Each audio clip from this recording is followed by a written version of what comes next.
I'm Shahidha Bari and I'm here with Rowland Smith to talk about his new book, Autobiophilosophy. Robert, I wanted to start with the opening quotation, which is from Shakespeare, and it's actually from Antony and Cleopatra. I don't know if you think of yourself as Antony or Cleopatra, but the quotation is, when such a spacious mirror's set before him, he must needs see himself. How fully have you inspected yourself in this book? It's a difficult question, isn't it? I mean, there's a chapter towards the end about being in psychoanalysis.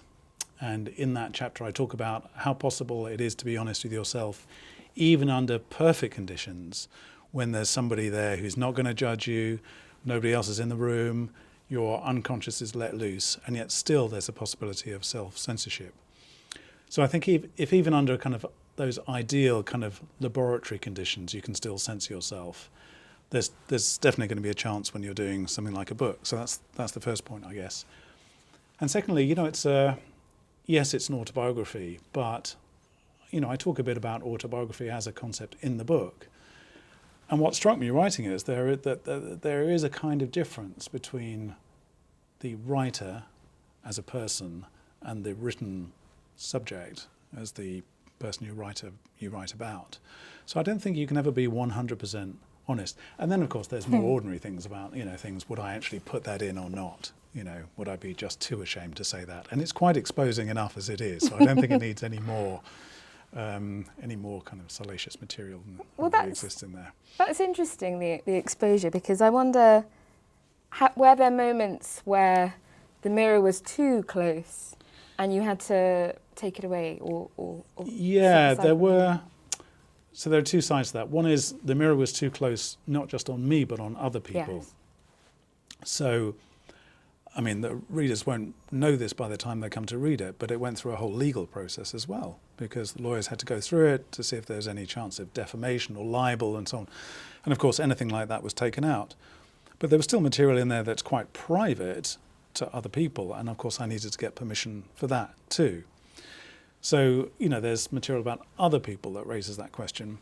In terms of, my own self-inspection, I held the mirror pretty close with the lights on pretty high, but, you can always go a little bit further. Was there pleasure in that, in having the luxury to examine? Luxury is one way, the kind of indulgence, allowing yourself to indulge in that kind of self-inspection.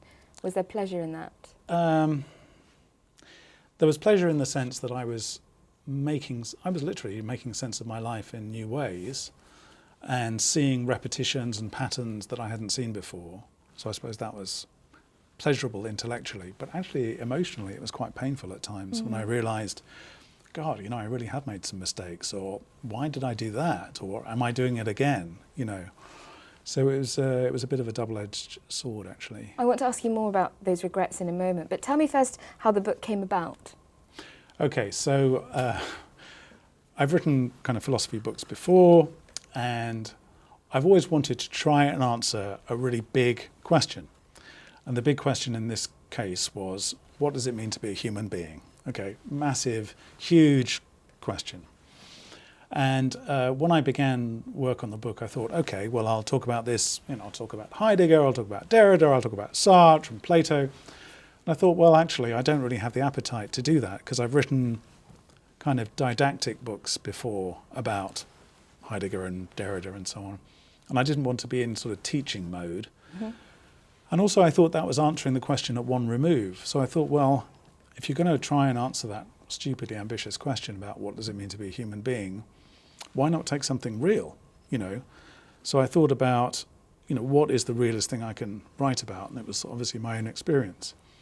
And then in the back of my mind, I had this phrase from I've got a good friend, Bjorn is his name. He's got this little mnemonic, really. The shortened version is REDS, R-E-D-S. And he says if you want anything artistic or creative to work, it's got to fulfill 4 criteria that correspond to this acronym, REDS. It's got to be real, it's got to be edgy, it's got to be deep, and it's got to be shared. Okay.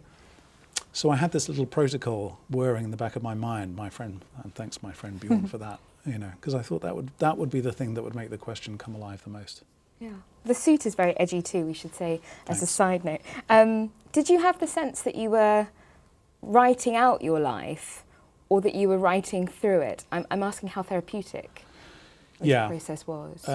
It was therapeutic, and it was more writing through it. Every time I write, actually, I have only the most schematic sense of what I'm going to be writing about. And it's the process of writing which then draws out the sentences and the intention rather than the other way around. So it was therapeutic in the sense that the process is what produced the insight rather than having ideas and then transcribing them. But therapy can sometimes be not just a resolution, it can be kicking up the hornet's nest too. Yeah. I wonder if that happened for you. It did, and particularly in relation to, there's an early chapter about my dad. The book begins with a story about him. He had a very tragic life in all sorts of ways. He had multiple sclerosis. In the end, he had cancer as well and dementia. He was in a home for most of his, the last part of his life. And I write a lot about my relationship with him. And it was a difficult relationship. So on the one hand, I'm trying to be very empathetic with him, considering his fate. But on the other hand, there's a bit of me which still judges him and didn't have a great childhood and so on. So it was, it wasn't straightforward. In the book you write about this relationship with your father. He's the spectral presence, even as he's alive in the book, or in the writing of the book. He's the spectral presence. You write about university and various relationships, your children. Yeah. I think I can see what a reader might take from this book, why they might be interested in your biography. What do you think a reader would take from your book? Well, what I hope they take from the book are ways of thinking about your life.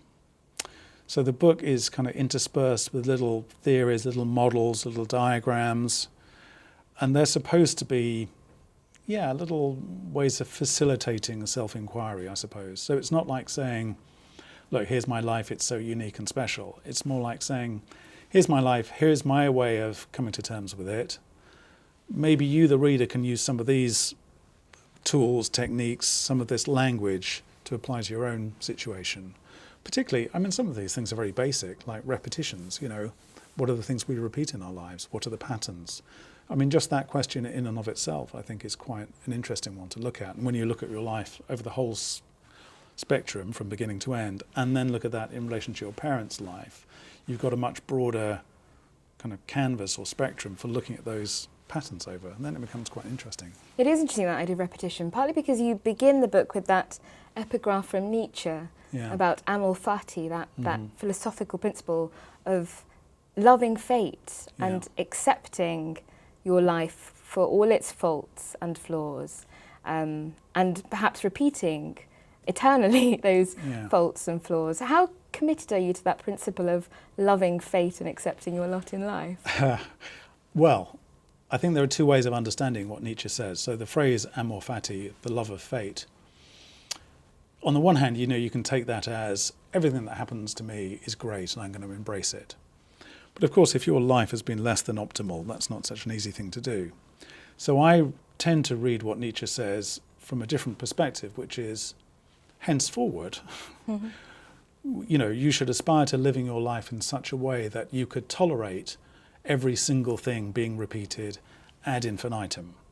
So it's more of a kind of cautionary note, I suppose, that he's striking, or some kind of admonition. Even if you have made lots of mistakes, from now, live your life as though everything will be repeated to eternity, and see what difference that makes. What would you be doing tomorrow? Would you still be, eating your sandwich outside the news building? Would you be doing something else? We'll be recovering from the terrible hangover from your book launch, I suspect. Indeed. Your father is, as we've discussed, this looming presence in the book from the beginning. And then it's not to give away a spoiler to say that at the very end of the book, in fact, just after you finished writing, he dies, and you have an epitaph to him at the very end. What would your father have thought of the book, do you think? So that's an interesting question, because the question's asking me to speak in his place. And of course, throughout the book, I speak in his place. So it's a kind of double way of speaking for him. And the extra irony is that he literally couldn't speak for the past couple of years of his life. Because he was very ill. Because of his illness, because of his multiple sclerosis, it just kind of ruined all his faculties, basically. And I think he'd be pleased to the extent that I am paying real regard to him and to the life that we had as a family and so on. But on the other hand, I mean, my interpretation is my interpretation. I don't think it's how he would narrate his story or our story. And he's from a different generation too. I mean, he might say, well, why do you want to share all that stuff? Isn't it private? Mm-hmm. Isn't it better kept to ourselves? You know, what's the value in sharing it? So I think he'd have a pretty ambivalent reaction to it. I mean, he was always pretty unsure about me doing anything other than business anyway. So being a writer, you know, was a little bit suspect. But I like to think, maybe erroneously, that the book is a kind of homage to him, even though it's pretty critical at places. Mm-hmm. One of the themes of the book is not being able to understand our parents, or our parents having a kind of unseen inner life, this ever-present companion to their existence alongside us, that they're the people we ought to know best of all, but in many ways they're the people who are most mysterious to us. And that comes across very eloquently. But I wonder now what happens in terms of your children, your daughters, who may or may not have read the book, or may not read the book in the future. Yeah. I wonder if you've thought about that. I have, and I've been very uncertain about how much to share with them or not share with them. And I have 3 daughters, and really only one of them do I discuss at all in the book. I talk about my oldest daughter and her anorexia. And of course I had to get that passed by her and get her permission for it. I mean, there's a phrase in the book that our parents are foreigners in time. And I think in a sense they should remain that way. It's not a bad thing that there's a mystery to them and they are of a different generation. So in the book, you know, for my children reading the book, there is a sense of some sort of taboo or code or boundary being broken in some way. And in a way, I don't want them to read it. You know, there are things you don't want to know about your parents. It's sort of, it's private, that was then, this is now. I guess the way I rationalize it is to say, this isn't just me blurting out a story about my life to them. It's also a professional endeavor, insofar as it's a book. You know, I'm a professional writer, and the book isn't just personal, it is also philosophical. So to that extent,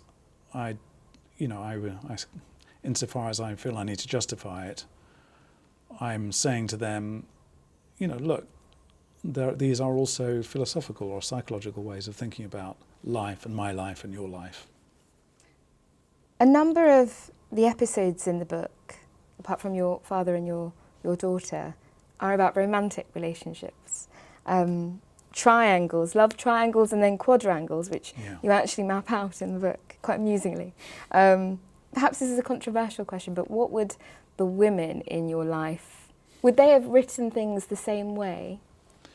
No, I think narratives are infinitely contestable, particularly when it comes to ex-partners. I mean, I'm sure, I'd be very surprised if there are very many ex-partners out there who would write the same stories. Not least because there's often a narrative of a perpetrator and a victim. You know, in the book I say that idea is usually a bit of a fantasy, because in any relationship, both parties are involved, and every relationship is the product of a relating. You know, the 2 people make a relationship.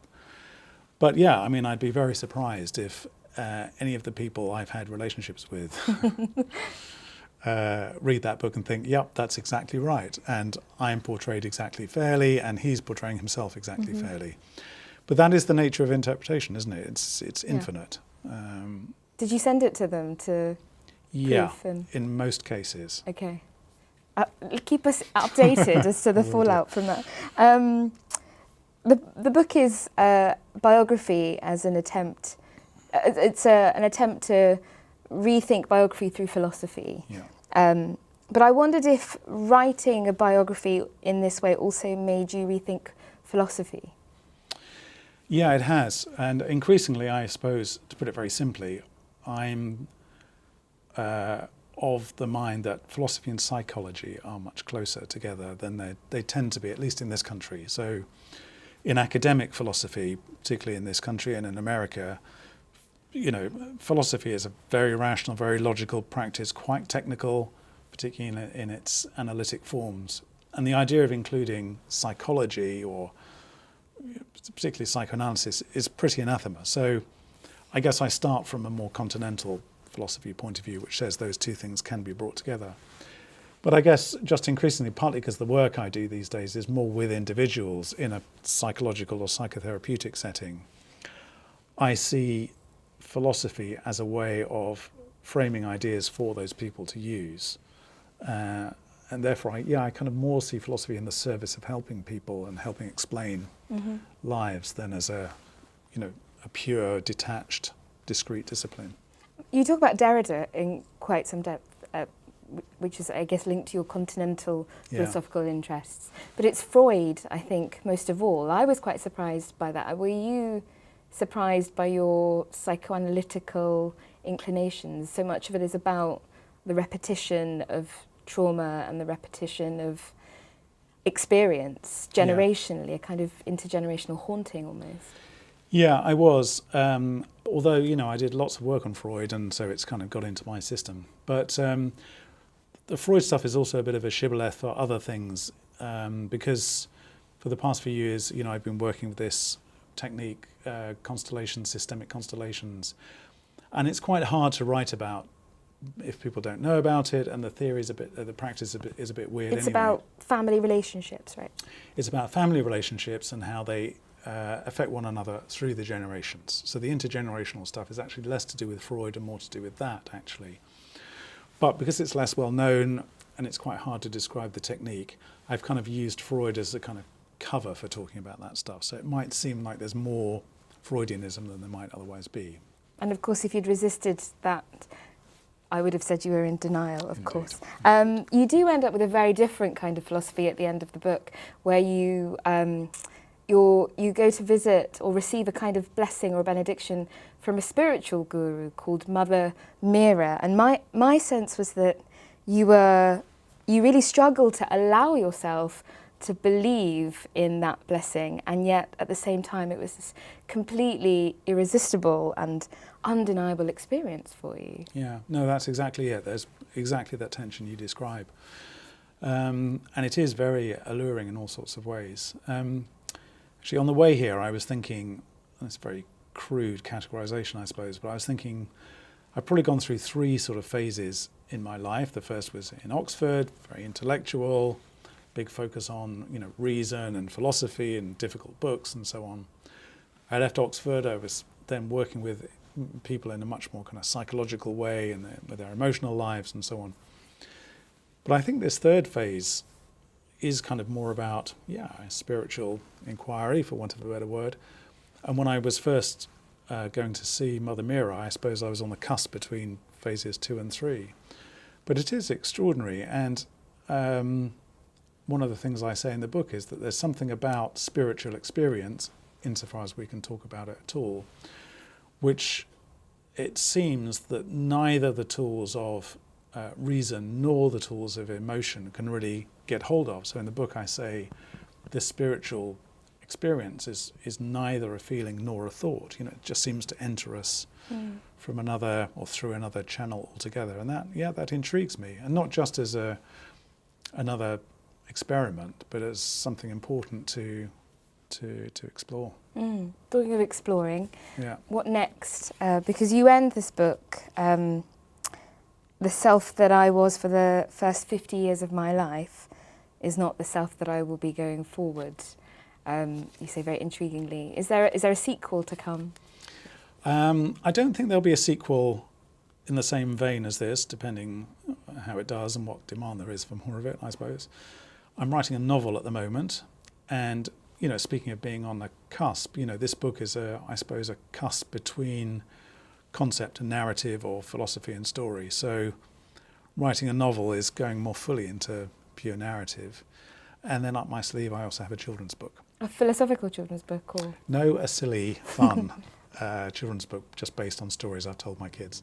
So lots for us to look forward to. Thank you, Robert Rowland Smith. Thank you very much.